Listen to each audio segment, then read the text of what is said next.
What's up YouTube, welcome to my channel and welcome to another video about my camera gear.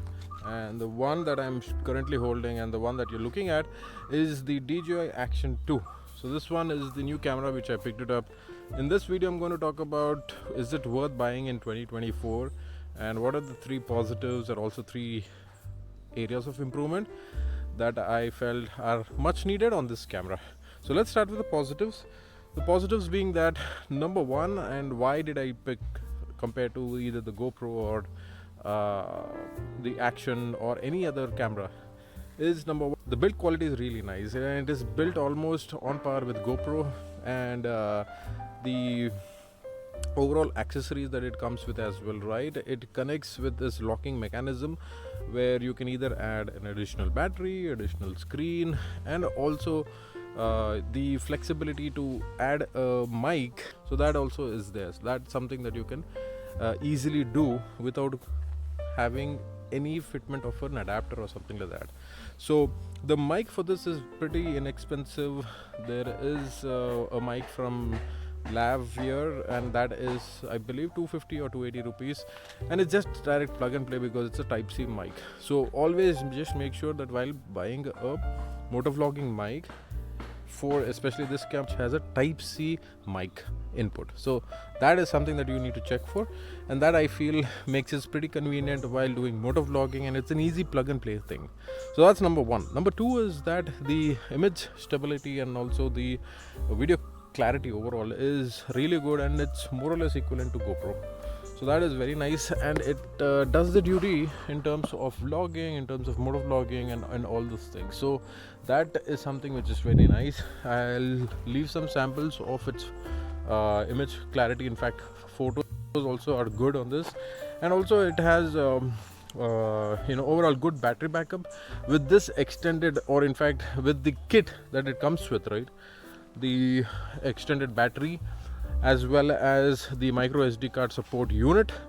With that you can shoot close to, I think, an hour and a half, so which is good, and it does the duty. And also it can be independently also used with only the top unit, and that can be done, and you can use that for, I think, for half an hour with the inbuilt memory and the battery mechanism. The stabilization also is really good, and the stabilization, it also has POV mode where it has gyro stabilization and also in-person view. So that also is the first-person view. So a lot of features in terms of how your video clarity is exported, and also the clarity of the overall video and the resolutions. It can shoot up to 4K, which is also a good thing, and the stabilization is good in all image clarity. So for 4K it is also good, for 2K and also for 1080p it's really good. So currently I'm shooting at 1080p, so hence you can save on more space, but this is also a good thing, right? So that's number two. Number three, which I most like, is DJI does this very well, and that is the overall price. So the price of this camera in 2024 is roughly around 15,000, and with this kit that you get is the extended battery with micro SD card support and the main camera unit, along with a pendant holder and a magnetic holder. So these are the two things that come along with this, and for 15,000 nowadays, what do you get, right? And this is a very good option if you're looking for a second action camera, or if you're venturing into action cameras, and if that's the first preference where you have budget as a constraint. I think that also makes good, where you can take this as your action camera or a motovlogging camera as well. So that is good. So for 15,000 it's really fits the bill. And second thing is that DJI does that, and compared to GoPro, DJI does it soon after the product launch, right? They slash the price to almost half of it, and they sell these products, and hence I have 4 products of DJI. One is the Action 2, the other one is the Insta360 Go, the other one is the first version of Insta Pocket, and then I also had the Insta Action. So that also was there. So totally 4 products, and all of these products I got it at a 50% discount. So that's what DJI does. That it makes these products very accessible, not immediately at the time of the launch, but you should give it some time and then you pick it up. Whereas GoPro doesn't do this, and GoPro is never compromises on the price. It starts at around 25 and reaches top at around 50 to 55 with the latest one. So considering GoPro, even now, if you see GoPro 8 or 9, it is roughly costing around 25 to 26,000, and then you also have to buy the adapter which converts your audio. So that also is something which is there. So all these things adds up to the overall expense, and GoPro doesn't give discount. So that is a sad thing. So hence, I really like the fact that DJI does this. In fact, Insta does this, and it slash the prices, makes it more accessible. So these 3 were my top preferences and pros why I have picked the Insta 360, or sorry, Insta Action 2.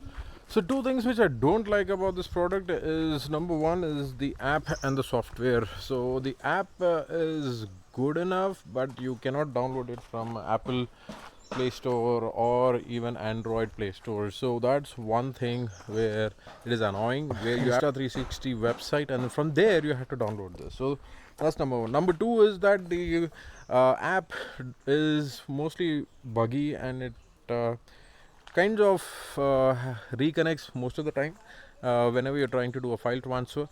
And the third thing is that the app has this weird Chinese messages. Sometimes it keeps telling if the transfer is not done. So there are Chinese, messages, or it doesn't know what we have to do.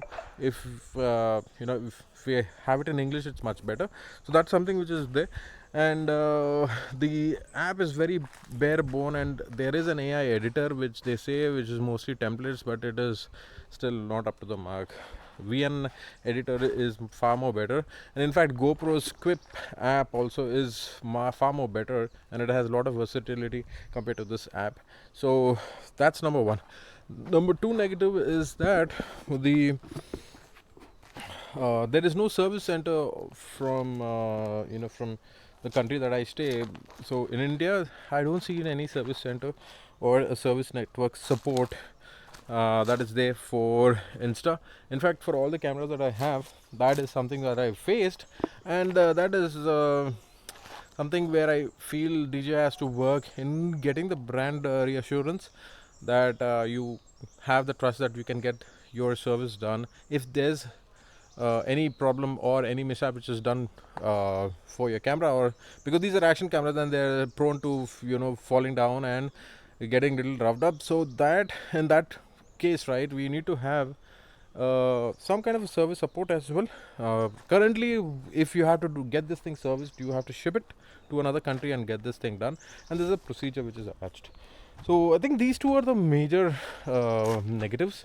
But apart from that, I think for 15,000 you can't ask anything more, because in this price range there's no other action camera or there's no other 360 camera where you can get this kind of a quality with this kind of versatility of this product. So you have other Chinese brands, but I don't see that they come close to this quality, and the resolution is true to it. So that's what it is. I hope you enjoy this video. If you do so, please like and subscribe to my channel. This is Kevin signing off, and see you on the next one. Bye bye.